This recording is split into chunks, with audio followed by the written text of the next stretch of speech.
General organic chemistry, जिसको हम लोग जीओसी कहते हैं, हिंदी में सामान्य कार्बनिक रसायन कहते हैं। तो जनरल ऑर्गेनिक केमिस्ट्री में 24 तारीख से मैं वीडियो अपलोड करूंगा। एकदम स्टार्टिंग से मैं लेक्चर को अपलोड करूंगा। जनरल ऑर्गेनिक केमिस्ट्री का मतलब क्या होता है? जनरल ऑर्गेनिक केमिस्ट्री में हम लोगों को पढ़ना रहता है, किसी रिएक्शन के बारे में डिटेल जानकारी लिया जाता है, जिसको मैकेनिज्म कहते हैं।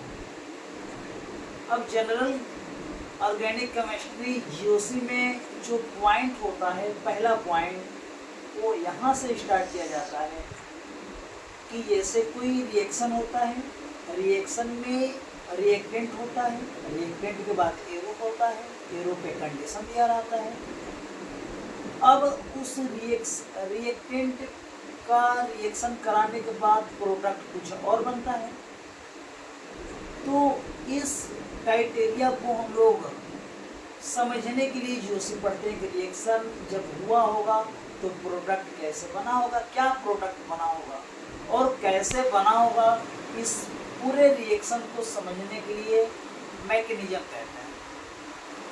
अब इस मैकेनिज्म को समझने के लिए लगभग 10 घंटा जीओसी पढ़ना होता है। 10 घंटा के बाद किसी स्टूडेंट के अंदर कॉन्फिडेंस आता है कि जीओसी का मतलब होता क्या है।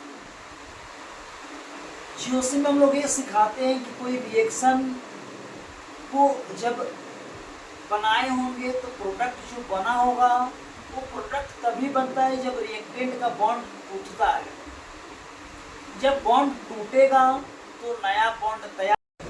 किसी रिएक्शन की पूरी जानकारी को समझना ही मैकेनिज्म कहलाता है। जैसे सब्स्टिट्यूशन रिएक्शन हो गया, एडिशन रिएक्शन हो गया, एलिमिनेशन रिएक्शन हो गया। किसी भी रिएक्शन में बॉन्ड को तोड़ने के लिए तो ही लॉजिक होता है, तो ही कंसेप्ट होता है।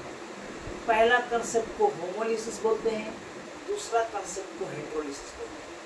होमोलिसिस का मतलब ये होता है कि दो एटम के बीच में जो बॉन्ड है, उस बॉन्ड को अगर होमोलिसिस करेंगे तो बॉन्ड में जितने भी इलेक्ट्रॉन रहेंगे बराबर बराबर हिस्से में बट जाएंगे और होमोलिसिस करने के बाद फ्री रेडिकल मिलता है।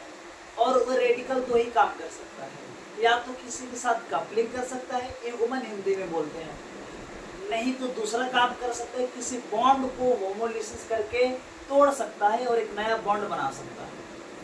दूसरा कंसेप्ट होता है हेटेरोलिसिस। हेटेरोलिसिस में होता है कि दो एटम के बीच में जो बॉन्ड होता है उसको जब तोड़ा जाता है, हेटेरोलिसिस किया जाता है, तो उसमें टोटल इलेक्ट्रॉन किसी एक एटम में जाता है। अब वह दोनों इलेक्ट्रॉन उस एटम पे जाएगा जिसका इलेक्ट्रोनेगेटिविटी ज़्यादा होगा। जिस एटम पे जाएगा वो माइनस होगा और माइनस वालों को न्यूक्लियोफिल बोला जाता है और प्लस वाला को इलेक्ट्रोफिल बोला जाता है। तो ये सब चीज़ें हम लोग पढ़ेंगे जीओसी में। 24 तारीख से केमिस्ट्री हाउस पे वीडियो अपलोड किया जाएगा। आप लोग कंटिन्यू देखिएगा। जीओसी में एक भी लेक्चर मिस मत करिएगा।